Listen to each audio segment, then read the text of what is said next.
à l'informalité. Notre engagement à faire du secteur privé le moteur de la création de richesses et d'emplois se traduira par la réforme du Code des investissements, afin d'en faire le seul régime d'exception.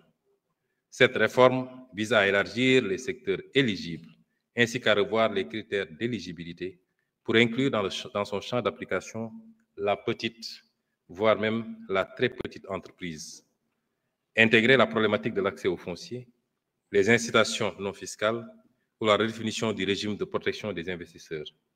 Un programme de marketing international sera mis en place. Nous soutiendrons les agriculteurs et mettrons tout en œuvre pour attirer le secteur privé national et les entreprises étrangères dans la production, la distribution et le stockage des produits que nous importons jusqu'ici, surtout les denrées.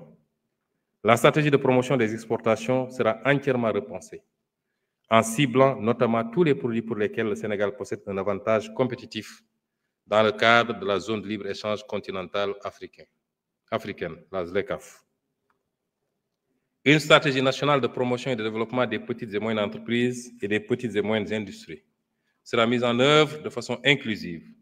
Elle servira de cadre d'intervention harmonisé pour davantage organiser les structures d'appui et d'encadrement, faciliter l'accès au financement et au marché, renforcer les compétences entrepreneuriales et aménager les protections nécessaires pour favoriser l'éclosion de nos industries naissantes.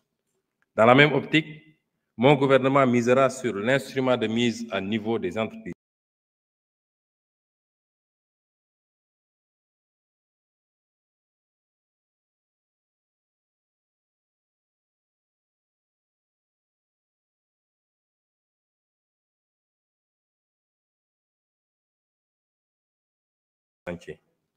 Dans sa volonté d'asseoir les bases fondamentales solides pour le développement économique, l'État donnera une nouvelle impulsion à la recherche et à l'innovation, avec pour ambition de mobiliser dans le public et dans le privé un financement de la recherche équivalent à 1,5 du produit intérieur brut d'ici 2030.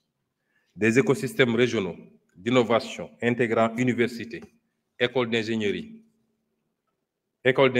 industries et centres de recherche seront développés pour résoudre les problématiques de développement endogène, augmenter la capacité nationale en production de brevets et de prototypes et valoriser les résultats de la recherche et de l'innovation. Le Sénégal émergera ainsi comme un pôle africain reconnu pour la qualité de sa recherche et de ses innovations. Les infrastructures de connectivité et de logistique. Les infrastructures de connectivité et de logistique modernes et durables seront implantées partout sur le territoire national, à l'intérieur des pôles comme pour les relier, en engageant des réformes institutionnelles, en mettant en œuvre de manière méthodique les schémas directeurs de développement des aéroports régionaux et un schéma directeur des chemins de fer. Il s'agira également d'optimiser les infrastructures maritimes et portuaires, port de Ndayane, de Barre, port de Nikin et éventuellement de Saint-Louis, et de renforcer les capacités de la flotte maritime pour soutenir le commerce. Il en est de même de la poursuite de la construction de routes et de pistes de désenclavement afin d'améliorer la connectivité au plan national.